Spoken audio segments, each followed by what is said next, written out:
1 Kings chapter 10. When the Queen of Sheba heard about the fame of Solomon and his relationship to the Lord, she came to test Solomon with hard questions. Arriving at Jerusalem with a very great caravan, with camels carrying spices, large quantities of gold and precious stones, she came to Solomon and talked with him about all that she had on her mind. Solomon answered all her questions. Nothing was too hard for the king to explain to her. When the Queen of Sheba saw all the wisdom of Solomon and the palace he had built, the food on his table, the seating of his officials, the attending servants in their robes, his cupbearers, and the burnt offerings he made at the temple of the Lord, she was overwhelmed.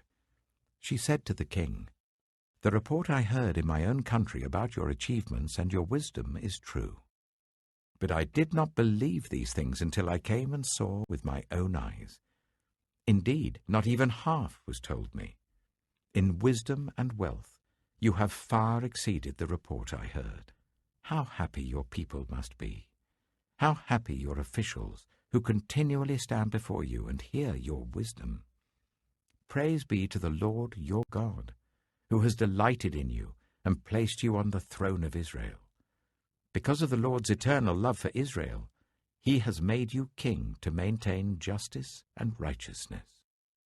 And she gave the king 120 talents of gold, large quantities of spices and precious stones. Never again were so many spices brought in as those the Queen of Sheba gave to King Solomon. Hiram's ships brought gold from Ophir, and from there they brought great cargoes of almug wood and precious stones. The king used the almug wood to make support for the temple of the Lord and for the royal palace, and to make harps and lyres for the musicians. So much almug wood has never been imported or seen since that day. King Solomon gave the Queen of Sheba all she desired and asked for, besides what he had given her out of his royal bounty. Then she left and returned with her retinue to her own country. The weight of the gold that Solomon received yearly was 666 talents, not including the revenues from merchants and traders and from all the Arabian kings and the governors of the territories. King Solomon made 200 large shields of hammered gold. 600 shekels of gold went into each shield. He also made 300 small shields of hammered gold, with 3 minas of gold in each shield. The king put them in the palace of the forest of Lebanon. Then the king made a great throne covered with ivory and overlaid with fine gold. The throne had 6 steps, and its back had a rounded top. On both sides of the seat were armrests, with a lion standing beside each of them. 12 lions stood on the 6 steps, one at either end of each step. Nothing like it had ever been made for any other kingdom. All King Solomon's goblets were gold, and all the household articles in the palace of the forest of Lebanon were pure gold. Nothing was made of silver, because silver was considered of little value in Solomon's days. The king had a fleet of trading ships at sea, along with the ships of Hiram. Once every 3 years it returned carrying gold, silver, and ivory, and apes and baboons. King Solomon was greater in riches and wisdom than all the other kings of the earth. The whole world sought audience with Solomon to hear the wisdom God had put in his heart. Year after year, everyone who came brought a gift, articles of silver and gold, robes, weapons and spices, and horses and mules. Solomon accumulated chariots and horses. He had 1,400 chariots and 12,000 horses, which he kept in the chariot cities and also with him in Jerusalem. The king made silver as common in Jerusalem as stones, and cedar as plentiful as sycamore fig trees in the foothills.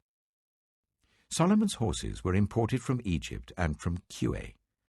Royal merchants purchased them from Suchet at the current price.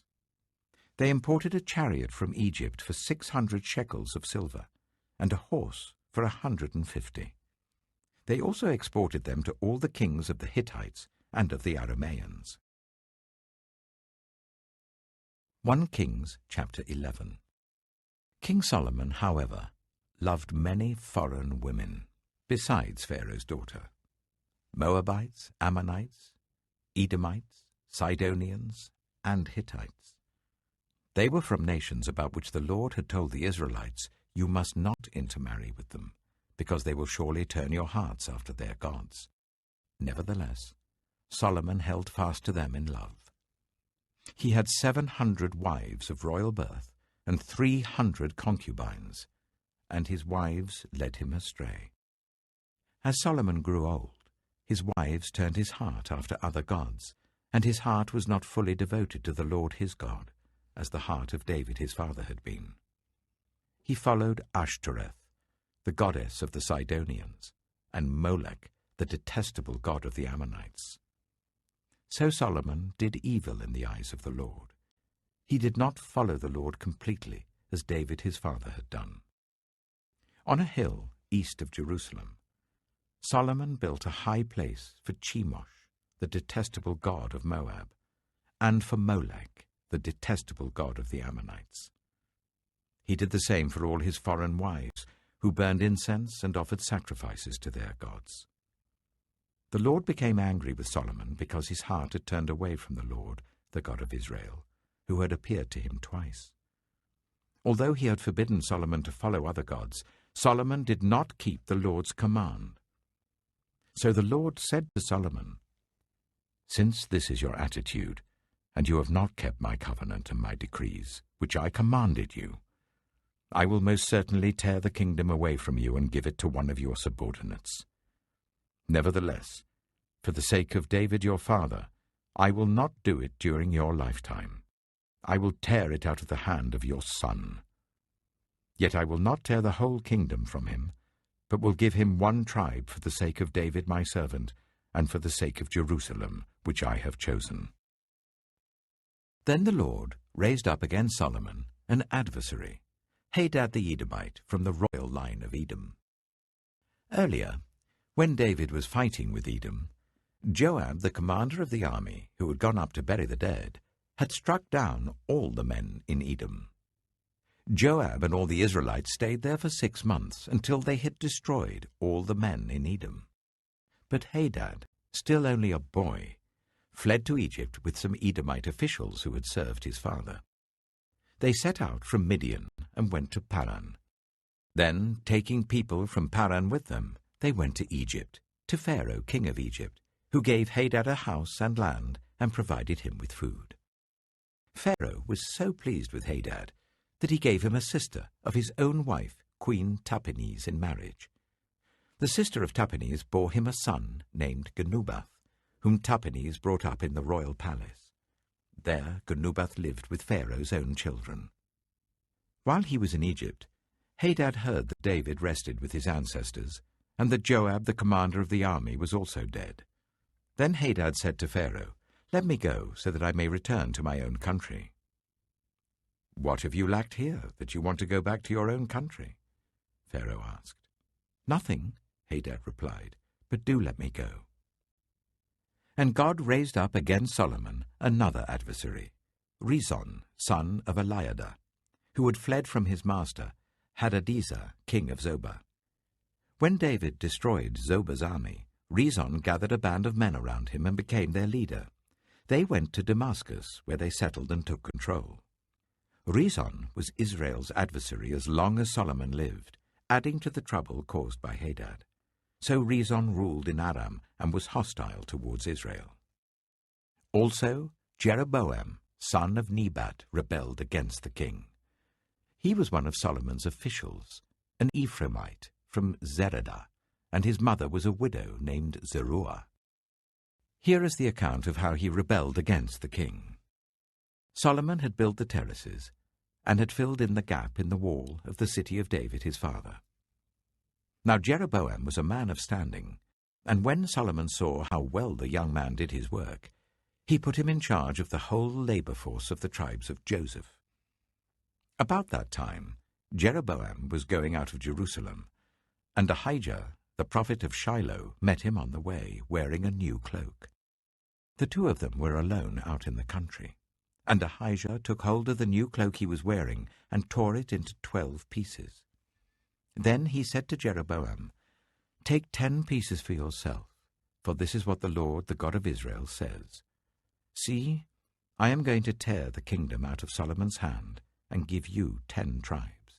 But for the sake of my servant David and the city of Jerusalem, which I have chosen out of all the tribes of Israel, he will have 1 tribe. I will do this because they have forsaken me and worshipped Ashtoreth, the goddess of the Sidonians, Chemosh, the god of the Moabites, and Molech, the god of the Ammonites, and have not walked in obedience to me, nor done what is right in my eyes, nor kept my decrees and laws, as David, Solomon's father, did. But I will not take the whole kingdom out of Solomon's hand.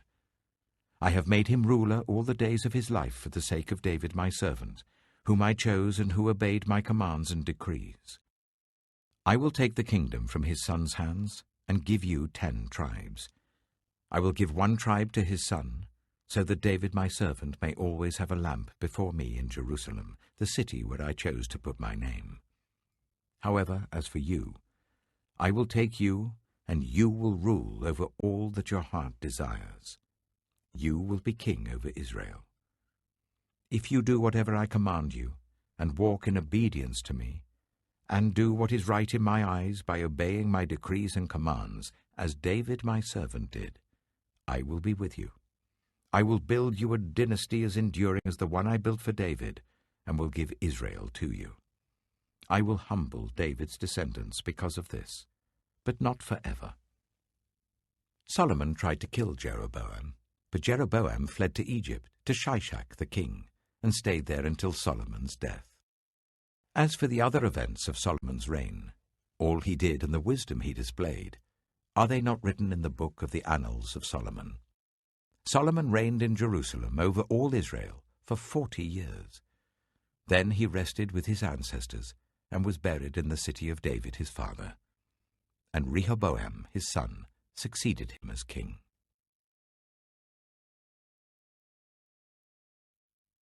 John chapter 17.